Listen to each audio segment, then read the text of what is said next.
Lahat ng mga hearing nyo, para saan pala? Para masiraan lang yung mga Duterte and friends. Mag-o-open na naman kayo ng panibagong investigasyon. Si VP Sara ba at ang mga Duterte ang problema ng bayan? Ayan, expose na kayo. Napaka-contrast, no? Ngayon po, may pinakamalaking ayuda.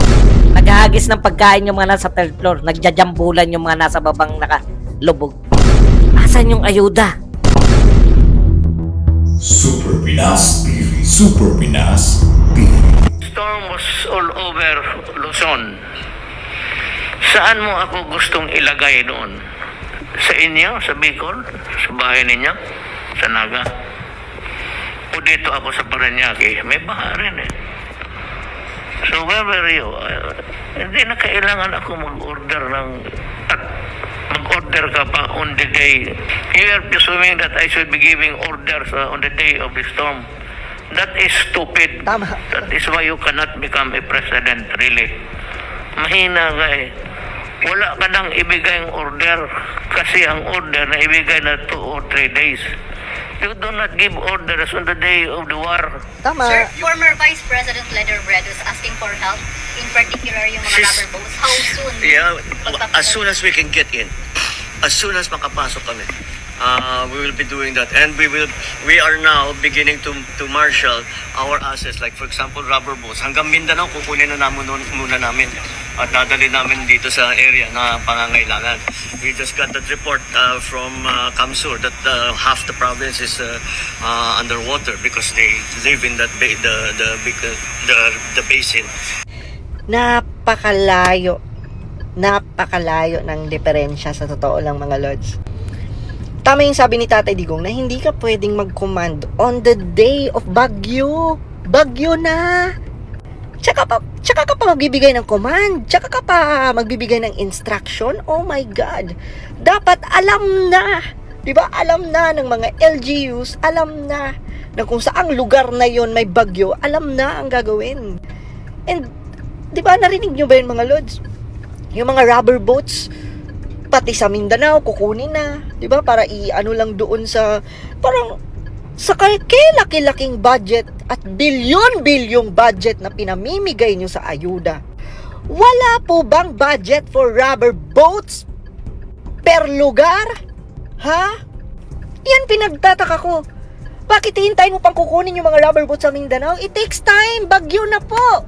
Ang dami nang humihingi ng tulong. Ang dami na nangangailangan ng rescuer, and yet, ang sasabihin mo lang is, kukunin pa natin yung mga rubber boats sa Mindanao. Oh my goodness. Yan dito natin makikita, mga lords. Mismanage of funds. Wrong timing lahat. As in, wrong timing talaga lahat ang gobyerno ngayon. Pag walang sakuna at bagyo, mamimigay ng ayuda. Pag may sakuna at bagyo na, kulang na sa budget. Yung mga importanteng parapernalyas at materyales like rubber boats and everything, wala! Kasi hindi binadgetan. Kasi ang binadgetan, ayuda. O, wala talaga. Diba? Ganun pala yun. May realization po ako no? Antindi po ng eto talaga tong mga hearing natin. Talagang sabi nga ni Pastor Tibuloy, trial by publicity lang lahat eh. Ito po, iba po objective nito, no? Una, kaya kitang-kita po natin sa mga matatalino po na mga sinasalang. Yung mga sinasalang po na hindi naduduro, no? Simple lang po 'yan eh. Alam nila na ito ay hindi hindi dapat patunayan kung guilty siya o hindi guilty. Sa korte lang po 'yun, no? Okay, ikalawa po, kung wala po kayong batas talaga, kaya talagang separate eh. Yun po yung pagkakaiba po ng separate ay yung totoong trial at yung trial by publicity. Ano po ba nangyayari? Hindi po dahil dapat walang baha o walang bagyo. Yung pong kahandaan, no? Nasanay tayo kay Tatay Digong. Sabi nga ni Tatay Digong, monstra na ganyan yung magpapamiting ka sa panahon na ng bagyo. Wala na yan. Dapat ang pa-meeting ng NDDRRMO o kung ano man ang tawag ngayon. Kasi dati, di ba, National Disaster Response. Kilala pa natin yung mga leader niyan, no? Yung DND. Pero hindi ba kayo nagtataka? Nung panahon na mabilis ang responde ng gobyerno, nung panahon ni Tatay Digong, ang dami naghanap nasa ng Pangulo. Ngayon wala naghanap kung nasa ng Pangulo.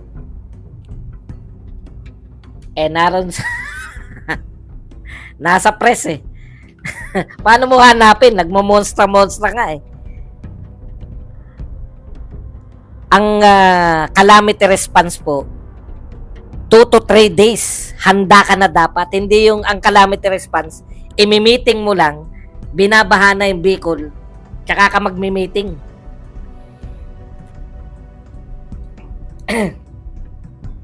Okay, yan lang po ang mga pag-usapan natin. Pero bago yan, kung bago ka pa lang dito sa ating channel, mag-subscribe ka na. Dahil ito lang ang tayong channel na may kinikilingan, may pinapanigan, una sa balita, uli sa impormasyon, kaya ano pang hinihintay nyo? Pindot na, okay. Tignan nyo. Atin, alam nyo, no? Sa totoo lang po, may binawian ng buhay dyan sa KOJC siege. Ang haba ng drama. 1 buwan ba? O kulang-kulang 1 buwan. Araw-araw merong masyadong madrama, no? Tapos, nung si Pastor Kibuloy ay iharap sa Senado, wala naman palang aksyon. Mas matagal pa yung, mas ma-action pa yung yung paghanap kay Pastor Kibuloy kaysa dito nakaharap na siya. Hindi nyo naman pala kayang idiin si Pastor. Hindi nyo po, lang sinasabi ni Kibuloy. Again, hindi po ako judge, no? Ano lang sinasabi niya? Yung nagbibintang sa akin, sampahan nyo ako ng kaso. Sa tagal pala niyan, hindi nyo pala Senador ka, Risa Ontiveros, ikaw namumuno dyan. Sa tagal na mga inalagaan mo yan, yung mga testigo nyo, wala pala kayong sinampang kaso. Bakit hindi nyo turuan yung mga testigo nyo? Para saan pala lahat yan? Para lang sa publicidad. Trial by publicity lang. Sige, magkwentuhan. Ilabas mo anong ginawa sa'yo ni Pastor. O sige, ikaw anong ginawa sa'yo. Ikaw anong ginawa sa'yo. Hanggang dun lang tayo.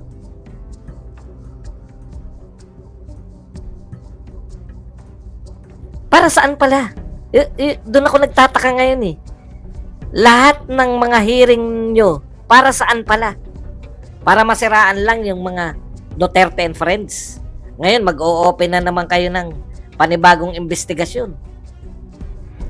War on drugs na naman. Ano sabi ni Paulo Duterte kanina? In-interview siya no? Sabi, sasamahan ko nga dapat yung father niya, si Tatay Digong, sasamahan niya daw dapat. Wala naman siyang problema na harapin yung Quadcom. Ayaw lang daw talaga ni Tatay Digong. Tapos may nagtanong sa kanya kay Paulo Duterte, bakit daw ang tagal-tagal na nag-iimbestiga yung mga Quadcom na yan, pati sa Senado nag-iimbestiga pa rin laban sa mga Duterte. Bakit daw pinupuruhan yung mga Duterte? Nagbiro po si Pulong. Kada kasi may bayad Joke lang. Alam nyo na yun, no? Yan palang mga hearing na yan, bayad yan. Ayon sa pagbibiro ni Pulong. Alam nyo mga biro, dalawa lang yan Biro o totoo. Na dinaan sa biro, di ba? Tama rin tayo. Wala lang tayong ebidensya. Pero dinadaan lang natin sa biro. Di ba? Ano ebidensya natin na?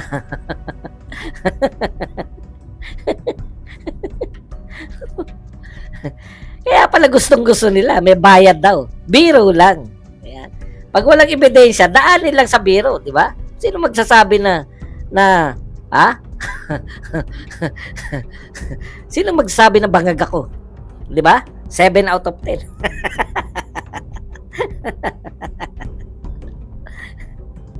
Okay. Ang point ko ganito no. Tinanong pa siya. Ayun nga, sagot niya kaya imbestiga sa mga Duterte. Ito hindi niya sinabing biro. Ito ang bintang ni Paulo. Yung bayad biro eh. Pero yung bintang niya ganito. Yan yung mandate nila eh. Mag-imbestiga sa mga Duterte.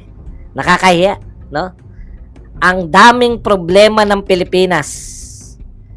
Hindi, yun biro. Ito talaga hindi niya biniro. Binintang niya. Yan yata mandate nila eh. Imbestigahan ng mga Duterte. Nakakahiya kayo. Binoto kayo bilang senador, binoto kayo bilang congressman, hindi para imbestigahan ng mga Duterte. Ang tanong ko, ibabalik natin yung tanong ni BP Sara. Si BP Sara ba at ang mga Duterte ang problema ng bayan? Ayan, expose na kayo. Napaka-contrast, no? Ngayon po, may pinakamalaking ayuda. Pero tignan po ninyo, kanina merong video. Ako napanood, nasa 3rd floor. Hanggang dito yung dibdib sa Bicol. Naghahagis ng pagkain yung mga nasa 3rd floor. Nagjajambulan yung mga nasa babang nakalubog. Asan yung ayuda?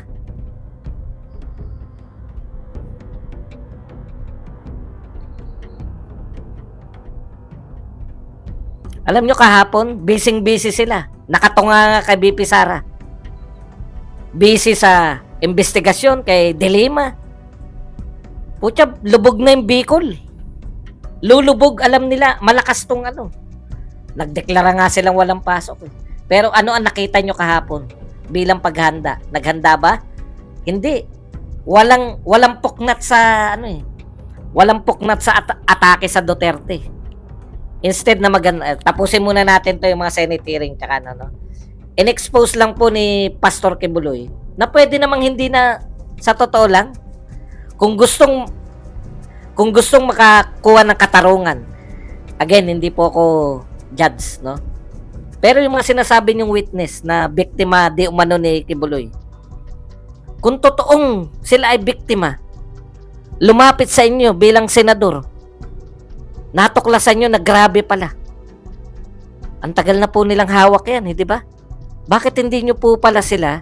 Ito, realization ko lang kanina. Ang buong akala ko, may sinampa ng kaso yung mga hawak nilang testigo o yung mga witness against Pastor Kibuloy. Nagsipagsampa ng kaso na. Kaya nakakulong si Kibuloy. Akala ko, etong mga nasa Senado na nagsasalita ng mga expose laban kay Kibuloy, ang akala ko sila po may sinampa ng kaso kasi ang tagal na nilang nagbibintang. Bakit po hindi kayo magsampa nga ng kaso kung gusto niyo ng katarungan? 'Di ba? Hindi ba kayo tinuturuan ng mga senador na magkaso? Hindi. Okay lang yan na ngayon lang kumunta kasi nga, 'di ba? Sabihin na nga natin, no? Kasi malakas, palagay na natin, yun ang kakatwiran nila. Malakas, kaibigan ni Duterte. Pero, ang tagal na nito eh. Diba dyan nga nagsimula nung ayaw umatin ni Pastor Kibuloy, kaya nag warrant of arrest. Kinontempt ni Risa Ontiveros, nag-warrant of arrest. Tapos, matutuklasan natin yan, yung sinasabi ni Pastor Kibuloy, bakit hindi kayo magsampa ng kaso? Di ba? Wala pa lang kinakaso tong mga to. Para saan po yung atin-atin nila sa Senado? Para lang ikasikat ni Risa Ontiveros? Gagawa siguro ng batas. Anong batas? Ipagbabawal ang relihiyon? Anong batas ang magagawa nyo? Punta po tayo rito sa response, no? Calamity response. Ito po ang totoo. Si Tatay Digong nagpahayag na yan eh. Yung Karina. Sabi niya, wala yan. Hindi niya sinabi to sa Karina. Yung reaction niya to kay BP Lenny. Si BP Lenny kasi mahilig umepal yan eh. Pagka panahon ng bagyo. Epal lang yung kay Lenny. No? Pupunta ron. Handa na yung mga kapulisan. Pupunta rin si Lenny, magmomonstra-monstra. May ano kami ron, ganun. Parang, ano lang, photo ops at saka yung ano lang, video ops lang. Kunwari, utos-utusan niya yung mga pulis na nakadeploy na. Maayos po. Wala pa pong baha, nakikita na natin dinideliver na yung mga kahon-kahon na DSWD. Tama? Gabundok po yung mga DSWD. Kung dyan po babahain, dito po sa sa may Bicol region, yung DSWD Bicol region, bago pa dumating yung bagyo, binabalita na yan. Narito po kami sa DSWD Bicol region at nakikita nyo po yung gahiganting mga food packs handa na po, di ba? Pinapakita rin 1 or 2 days before yung bagyo, pinapakita na rin, ito po ang magiging evacuation center. Ito totoo po to. Ito nagaganap nung panahon ni Tatay Digong. Wala pang bagyo. Handa na po. I-interviewin pa nila yung mga barangay captain, no? O, ito po si barangay captain, ganun. O, kumusta po? Kailan? Yan, ine-expect po namin na pagdating po ng bagyo, hikayatin namin yung mga... Bakit wala pang bagyo? Tanong, bakit wala pang bagyo marami ng tao sa evacuation center nung panahon ni Tatay Digong? Kasi may libreng pagkain na ron eh. May mga nagluluto na ng lugaw, may mga nabibigay na doon ang bigayan ng mga food packs eh. Hindi pa hahabulin, no? Palulusungin sa baha at ipapaagaw yung food packs. Hindi po ganun. Maayos po, pipila po. So yung mabibigyan ng food packs, naroon po sa may, yung mga matitigas ng ulo na ayaw umalis, yun lang po yung ililigtas. Yan po yung noon eh. Daming tagabalot, hindi, wala na nga po tagabalot dahil ano pa po yung nawala nung panahon ni Tatay Digong. Dahil sistematiko yung DSWD noon. Kahon-kahon po noon. Wala na pong ganon yung nananawagan po kami kung sino man po yung may tuyong mga damit. Wala na po yung paghingi ng tulong eh. Di ba? Epal na lang yung angat buhay, sila na lang eh. Sa onti po ng mga pinamimigay ng angat buhay, talagang nagmumukha pong epal si Leni Robredo nung panahon. Ngayon po, mukhang hero si Leni Robredo. Bakit? Nananawagan siya na kung sino po may rubber boat. Dati hindi po nananawagan si Leni ng rubber boat. Dahil isang araw pa, umuulan pa lang, naroon na sa evacuation center ang mga tao.